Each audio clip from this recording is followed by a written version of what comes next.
October 2019, 11. A. Briefly describe the main themes in each passage. 4.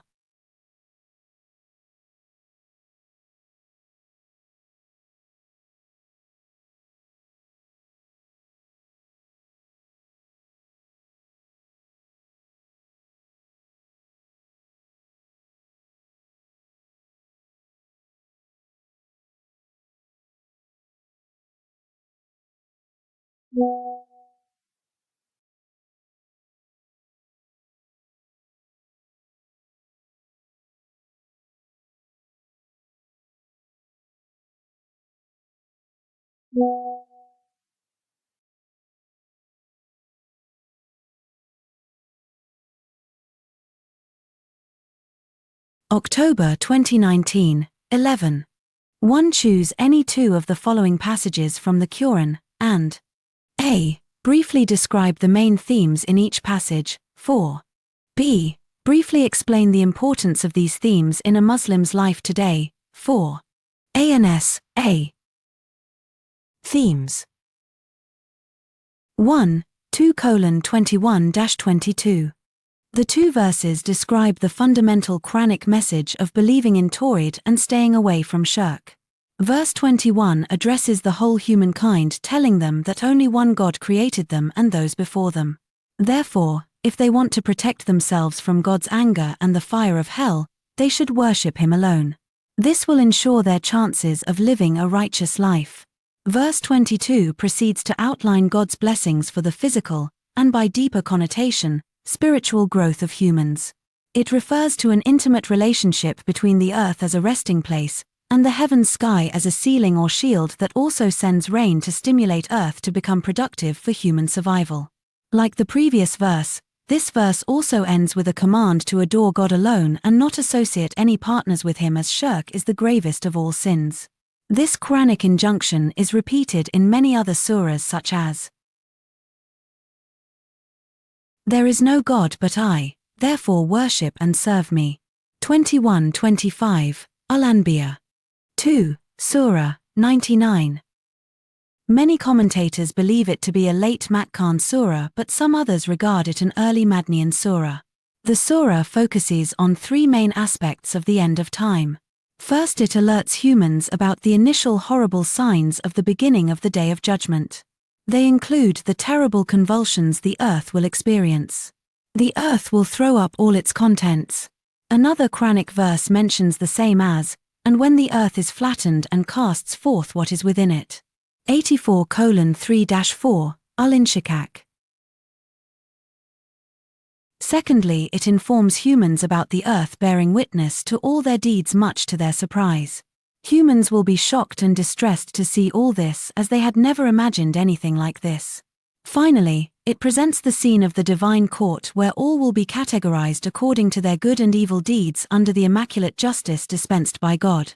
Even the smallest possible deeds will be rewarded by God, as He has arranged for the recording of each and every action of humans. 3. 5:110.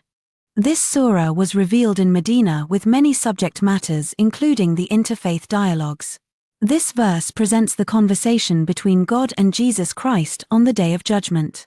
God's address to Jesus confirms His prophethood and negates the corrupted belief of making Him Son of God. God reminds Jesus His special favors on Him and granting Him miraculous powers. The purpose of reminding is to make Him grateful to God.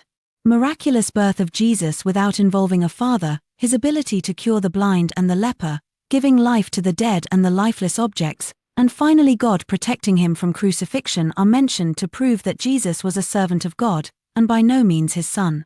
The verse also outlines the granting of divine knowledge and wisdom to Jesus. There is repetition of "by my leave" in the verse, as it refers to God's unusual powers and His will to grant prophetic signs to His chosen men. B. Importance of the themes. 1. 2:21-22. These verses convey the message of identifying God by way of the natural environment created by Him and then acknowledging that He alone is to be worshipped and obeyed. Their message to the humans is that they should realize the essential purpose of sending down all the divine books and the prophetic messengers, the universal message of Tawhid. They teach Muslims to avoid shirk and bow before the Creator of all and closely observe God's innumerable favors and blessings, as is frequently mentioned in Surah 55. Then which of the bounties of your Lord will you deny? This will inculcate a strong sense of gratitude to God and taqwa, righteousness. They will be trained to remember Him.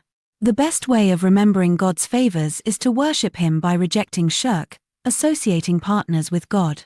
God's powers are evident in the form of a tremendous balance in universe, changing of seasons, coming of rainfall and productivity of land. 2. Surah 99. This surah strengthens Muslims' belief in God's power to bring an end to time, and inculcates a genuine fear of accountability before Him. The mention of intense convulsions experienced by the earth is in itself a horrifying thing to imagine. With such a belief, Muslims will learn about the worthlessness of this world and realize the value of true and eternal world. A strong fear of God and the hereafter will shape the conduct of Muslims so that they will obey His commands and not commit sins. If a believer has a true belief in the hereafter, he will not lose hope if he fails to get justice in this world. This belief will encourage him to avoid all possible evils. Similarly, he will try to do as many good deeds as possible because God promises greater rewards for good deeds. This Quranic verse describes the divine justice as, "Surely God does not do injustice to the weight of an atom, and if it is a good deed He multiplies it." 440, Al-Nisa 3:5:110. This verse shows God's powers, His love and care for His messengers as well as other humans. The special blessings of God on Jesus Christ prove His strong relationship with His chosen men, who in turn became a source of guidance for their communities. He gave the book and the wisdom to Jesus as He gave the same to other messengers so that they could tell their people their purpose of living. The Quran reminds Muslims that all such unusual powers and miraculous happenings are under God's will, and whatever of blessings and good things you have, it is from God. 1653, Al-Nahl. His miraculous powers to cure the disabled people show how much God is concerned about His servants. God granted health, knowledge, wisdom and a healthy family life to humans. So, they need to acknowledge all these bounties by expressing gratitude to Him. This will keep them on the path of obedience to God and earning His pleasure. 2a. Write an account of how the four sources of Islamic law are used together. 10b. Why do you think some scholars do not favor the use of qiyas? 4a. The Quran and Sunnah or the Hadith are collectively called the primary sources asl of Islamic legal thinking, whereas ijma and qiyas are called secondary source. As a rule, the Quran and Sunnah cannot contradict each other. Instead, Sunnah explains or supplements the Quranic teachings. For example, Quran commands observance of the pillars of Islam, and establish regular prayer and pay the charity tax. 243, Al-Baqarah. However, the Quran is silent about how much of one's wealth, nisab, is to be paid as the charity tax, zakat. Sunnah gives details of the nisab or the rate of charity tax. For example, the Prophet said, "No charity tax is due on property amounting to less than 5 uqiyah of silver, and no charity tax is due on fewer than 5 camels, and there is no charity tax on fewer than 5 wask of dates or grains." By using these units, Muslim legal experts calculated the nisab. Quran, similarly, prescribes the punishment of theft as, and as for the male thief and the female thief, cut off their right hands as recompense for that which they committed. 538, Al-Ma'idah. The Prophet elaborated the details of the amount of theft on which this punishment becomes applicable. The hand should be cut off for the theft of a quarter of a dinar or more. The Quran forbids drinking as, "O believers, verily, intoxicants are all an abomination of Satan's handiwork, therefore, shun them." 5 hours 90 minutes, Al-Ma'idah. The Quran does not give any punishment for drinking. According to a hadith reported by Anas bin Malik, the Prophet beat a drunk with palm leaf stalks and shoes. And Abu Bakr whipped him 40 times. Sahih Bukhari. Ijma is the third source of Islamic legal thinking, and is used when the primary sources, Quran and Sunnah Hadith, do not provide solution answer to a new situation. Both primary source asl approve the use of ijma. The Quran says, "And obey God and obey the Messenger and those charged with authority among you." 4:59 Al-Nisa, here, authority means team of scholars jurists that is responsible for legislation lawmaking. The Prophet allowed it by saying, "My community will never unite in error." Relation between Quran and Ijma can be understood by this example. The Quran says, God commands you regarding your children, the share of the male will be twice that of the female. If you leave 2 or more females, their share is 2/3 of the estate. But if there is only 1 female, her share will be 1/2. 4:11 Al-Nisa, this long verse does not mention the case of only one son of the deceased parents. All Muslim jurists reached a consensus that in such a situation, all the estate will be given to the son. The Prophet had not directed his companions regarding the collection of scattered items on which Quranic surahs and verses were written. After his death, Caliph Abu Bakr and then Caliph Uthman compiled the Quran by exercising ijma. Qiyas is the 4th source of legal thinking. It is employed when all other sources are silent about finding a solution to a new challenging issue. In Islamic Sharia, it refers to the ability of an individual legal expert to reach a decision by comparing a new situation, with the principles contained in the Quran and Sunnah, asl. If an illa similarity between asl and is found, the hukm verdict is issued. Its use has been approved by the Quran and Sunnah. The Quran allows Muslims to use qiyas when it says, and seek admonition O you with insight. 59:2 Al-Hashar, the Prophet encouraged the use of qiyas by allowing Hazrat Mu'adh bin Jabal to use his wisdom when the primary sources did not provide solution to a new problem. He instructed this to him while dispatching him to Yemen as governor. There are many examples to show the working out of qiyas.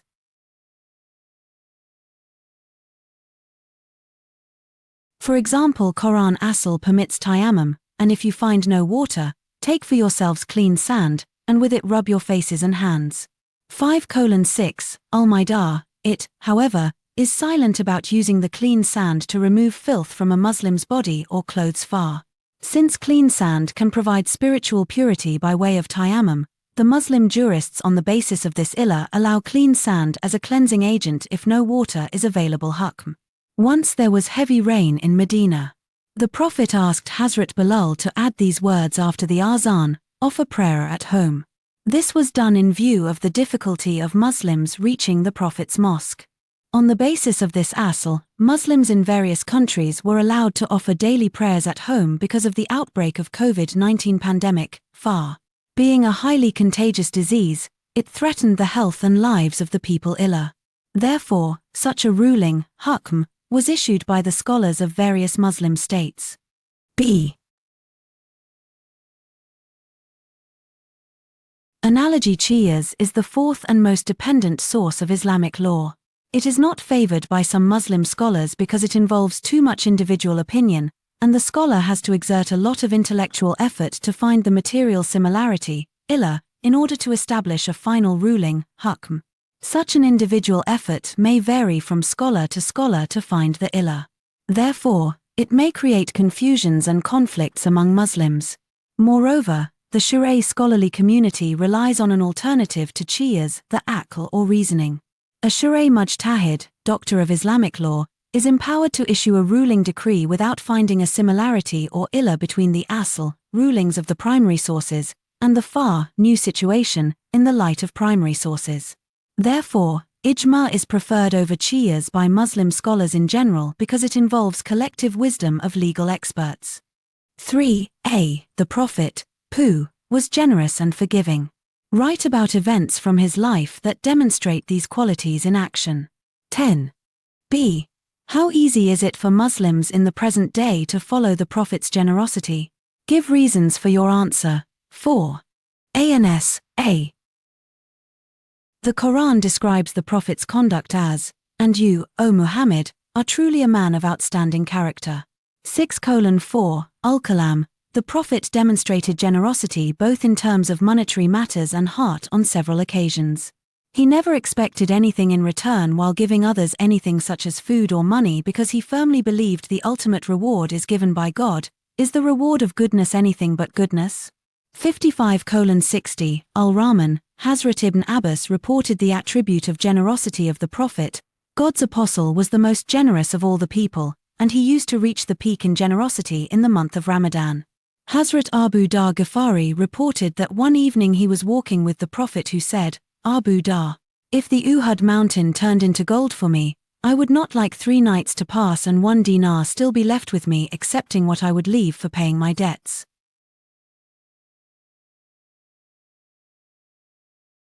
Once a needy non-Muslim came to the Prophet who gave him a herd of sheep filling an area between 2 mountains. When the man returned to his people, he exclaimed, "O my people, embrace Islam because Muhammad gives charity like the one who has no fear of poverty." On another occasion, a poor muhajir came to him and asked for some help. The Prophet said, "I have nothing to give you right now. Go and buy what you need in my name, and I will pay the debt." Hazrat Anas bin Malik reported once the Prophet received a very huge sum of money, around 70,000 dirhams from Bahrain. The Prophet ordered to spread it out in the mosque. The Prophet left for prayer without looking at the money. After the prayer he sat next to the money. He didn't stand up until there was not a single dirham left. Sahih Bukhari. He never returned any beggar without giving him something in charity. He often gave away his share of food to whoever asked for it while himself remaining hungry. Thus he taught how to follow the Quranic command, "Nor drive the beggar away." 93, Al-Duha. He would give away his money to whoever asked for it. When he returned a debt, he gave more than what he owed as a token of acknowledgement of the lender. Even when he asked for drinking water from a woman, he returned the water skins with more water as well as some food. The Prophet loved to observe forgiveness as he was mercy for all. He set numerous examples of forgiving his worst enemies. He was taunted, ridiculed, and given derogatory titles during his prophetic mission in Mecca, but he never expressed any revenge or developed any grudge against the pagans. Garbage was thrown on him, thorny bushes were spread on his way, and his prayer was interrupted by putting filth on his back. He would remain silent and complete his prayer patiently. During his visit to Taif, the people of Banu Tarkif pelted him with stones so harshly that he began to bleed, but he silently begged to God for help. God sent Hazrat Jibreel and the Angel of Mountains with an offer of crushing the whole tribe of Taif between 2 mountains. The Prophet, however, only prayed for their guidance to the right path. He surprised all by treating the captives of Bad in a kind way. He did not curse the Makkans in the Battle of Uhud. On the conquest of Mecca, he declared general pardon for all, including his former enemies like Abu Sufyan, Hind bint Utbah, Washai bin Hob and Ikrimah bin Abu Jahl. He demonstrated lenience even towards hypocrites, the most dangerous enemies of Islam. He did not take any strict action against them despite their proven disloyalty to Islam. He, instead, led the funeral prayer of their chief, Abdullah bin Ubay, on the request of his son. Hazrat Umar reminded the Prophet of God's prohibition of leading the funeral prayer of a hypocrite. The Prophet smilingly told him about the verse of Surah 9 that says, "Whether you ask for their forgiveness or not, if you ask 70 times for their forgiveness, God will not forgive them." 9 hours 80 minutes, Al-Tawbah. It is reported that the Prophet never performed the funeral prayer of any hypocrite after this. B. The Holy Prophet is an eternal model of excellence as endorsed by the Quran. You indeed in the Messenger of God have a beautiful pattern of conduct. 33:21, Al-Azab. Muslims today can follow the examples of his generosity set by him. There are several well-off Muslims who regularly arrange meals for the poor, and they do it more frequently in Ramadan in order to get greater rewards. Many people became jobless, especially the daily wages, during the outbreak of pandemic COVID-19 due to partial or total lockdown in Muslim states. Several generous Muslims extended aid to the afflicted people secretly following the footsteps of the Prophet. In all Muslim communities there are God-fearing people who make collective efforts to finance, feed and educate the poor children living in slums or tent towns or belonging to poor families. 4a. By referring to the Treaty of Medina, describe the relationship between the Muslims and the non-Muslims when the Prophet, Pooh, first arrived. 10b. How can Muslims apply the Prophet Muhammad's example of compassion when building community relations? 4. A. After establishing brotherhood between the emigrants Muhajirin and the helpers Ansar, the Prophet turned towards other affairs. He decided to unify the Muslims and the Jews of Medina and restore peace in the city. Medina had seen a state of strife and bloodshed for about a century that was a result of the deep-rooted rivalry between the two major tribes, Aws and Khazraj. The last clash between them, the Battle of Bu'ath, had ended some years ago before the arrival of the Prophet. This rivalry was exploited and aggravated by the Jews. There were three major Jewish tribes, Banu Qainuqa, Banu al-Nadir, and Banu Qurayza, with their branching clans. They dominated the politics and economy of Medina, and were planning to establish their monopoly there.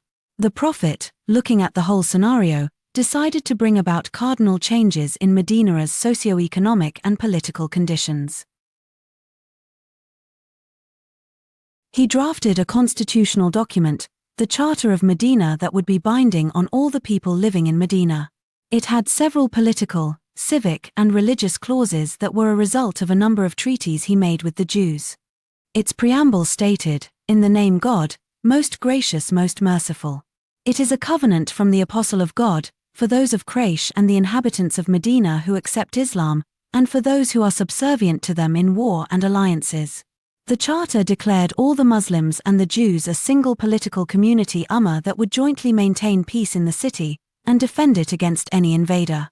Medina was to be a sanctuary haram, like the Haram of Mecca, for all its citizens. Under the Charter, all disputes were to be referred to the Holy Prophet, who was accepted as the executive head of the city-state of Medina, and his verdicts and decisions would be applicable to all inhabitants of Medina. No Muslim or Jew was allowed to wage a war without the permission of the Prophet.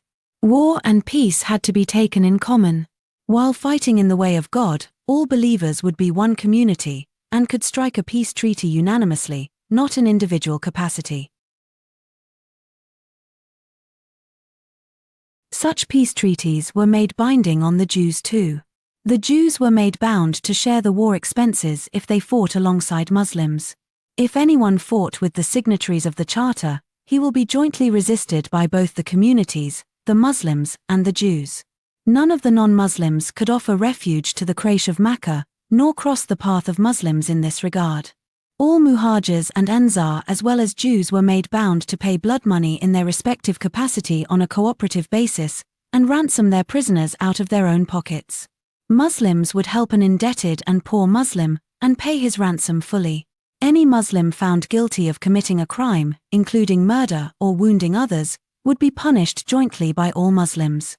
No Muslim could kill any Muslim for the sake of a non-believer, nor could he extend any aid to such a person against a fellow Muslim.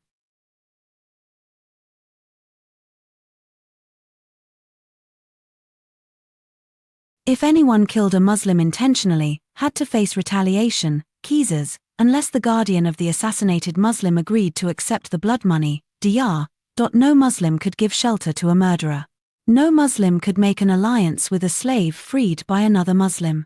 The same was applicable to the Jews, including those of Bani Saraida, Bani Harith, Bani Jasham, Bani Enjar and Bani Amr bin Auf. Their old traditions of retaliation and blood money would remain the same. Whoever caused bloodshed would be held responsible and his tribe with him. Otherwise, it would be taken as an act of tyranny. If a Muslim offered refuge to somebody, all Muslims, being a single fraternity, were required to defend and respect him. If a Jew accepted Islam, he too would be treated as equal, and no help could be offered to anyone against him. Whoever caused any aggression or violated will make himself and his household responsible for necessary punishment, whether he was a Jew or a Muslim. b. There are many religious minorities in every Muslim state who need to be treated as equal citizens with the Muslims. They should not feel insecure while practicing their religion in their churches and temples. Several Sikh pilgrims visit their holy sites located in Pakistan. They should be treated like special guests by providing them full security and liberty. Similarly, many Christian families are permanently settled in countries like Pakistan. If Christmas and one of the two Eids fall on the same day, Muslims should share their joys in order to convey a message of goodwill to them. Muslims should tell them about Islam and invite them to its fold in a way that they don't feel uncomfortable. The Quran clearly forbids forcible conversion. Let there be no compulsion in the religion. 2:256, Al-Baqarah. 5a. Some Muslims traveled to Abyssinia. Describe what happened to the groups that migrated. 10b. In your opinion, was this migration similar to Muslim migrations today? Give reasons for your answer. 4. A. Persecutions and opposition by Quraysh got intensified from 610 to 615 AD. They targeted the slaves and the poor Muslims like Hazrat Bilal, Hazrat Zinira, Hazrat Ammar bin Yasir and his parents, and Hazrat Kabab bin al-Arat. At the same time, conversion of Hazrat Hamza further angered the Quraysh. They redoubled their opposition to Islam. The Prophet then received the divine permission, "Good is for those who do good in this world, and God's earth is spacious." 39:10, Al-Zumar. He allowed some of his followers to migrate to Abyssinia, an African state west of Arabia. The Prophet knew that Ashamar, who held the title of Najashi or the Negus, was a fair ruler of Abyssinia, Ethiopia. So, he allowed some of the Muslims to migrate to Abyssinia. Accordingly, in Rajab of the 5th year of prophethood, 615 AD, a group of 12 men and 4 women left Makkah. They included Hazrat Uthman and his wife Hazrat Ruqayya. The Prophet on this occasion remarked, "They are the first people to migrate in the cause of God after Ibrahim and Lot." This was the first migration or the first phase of migration to Abyssinia. These emigrants found a safe haven in Abyssinia under the just and kind rule of King Negus. In Ramadan of the same year, the Prophet received verses of Surah 53, Al-Najm, that he recited before a huge crowd by the Kaaba. All the pagans were moved by the tone of these verses, and they bowed down along with the Prophet. The rumor of their conversion reached Abyssinia, and the emigrants came back to Makkah. However, they were once again targeted by the Makkans who refused to believe in the Prophet. Shortly afterwards, a second batch of emigrants left Makkah, comprising 83 men and 19 women. This was the second migration to Abyssinia. These emigrants, too, found solace and comfort in Abyssinia, much to the dismay of the Quraysh. The Qurayshite chiefs got worried over this new development and, apprehending the possible growth of Islam, they decided to counter the move. 2 notable Makkans, Ammar bin al-As and Abdullah bin Rabi'a, were dispatched to influence the Negus against the Muslim emigrants. They carried rich bribes with them and complained to the military generals as well as the King Negus about the escape of their fellow Makkans. The emigrants, they blamed, had renounced their religion not for the sake of Christianity but for a new religion. The king summoned the emigrants who included such notables as Hazrat Uthman, Hazrat Hamza bin Abdul Muttalib and Hazrat Ja'far bin Abu Talib, all with an influential background. Negus interviewed them about Islam and Hazrat Ja'far bin Abu Talib, who led the Muslims, delivered a convincing speech before the Negus. He said, "O king, we were ignorant people. We worshipped idols, ate carrion, and committed all sorts of injustice. Brother wronged his brother, the strong exploited the weak. In these circumstances a noble man, Hazrat Muhammad, called us to Islam, taught us to renounce idol worship, be truthful, abstain from bloodshed, be good to others, avoid fornication, offer prayers, observe fasts and pay the charity. We abandoned all evil practices, and for this, were deemed guilty and our people turned against us." Then he recited the following verses of Surah Maryam, and make mention of Mary in the book, when she withdrew from her people unto a place towards the east, and secluded herself from them, and we sent unto her our spirit, he said, "I am only a messenger from your Lord, that I may give you the news of the birth of a holy son." 19:16-21, Maryam. The Negus and his generals were deeply moved and they felt their hearts softened by the recitation. Then Negus said, "This has truly come from the same source as that which Jesus brought." Then he turned to the Makkan envoys and said, "You may go, for by God, I will not deliver them unto you, they shall not be betrayed." They, however, returned to the king the following morning and persuaded him to ask the emigrants their beliefs about Jesus. The king summoned the Muslims again and asked them about Jesus Christ. Hazrat Ja'far replied, "Jesus is the slave of God and his messenger and his spirit and his word which he cast unto Mary the Blessed Virgin." The negus took up a piece of wood and said, "Jesus, the Son of Mary exceeds not what you have said by the length of this stick." He allowed Muslims to live there and sent Maccans back. B. Muslims around the world keep facing persecutions even today. They become victim of religious intolerance in countries like India, Myanmar, and Syria. Facing direct threat to their lives, they seek political asylum in many Western countries like the UK, Canada, and USA.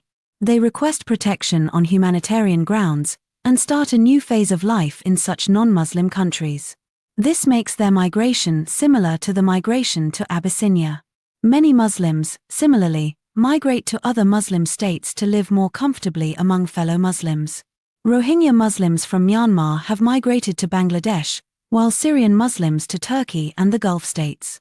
They migrate with a firm belief in God's support for them.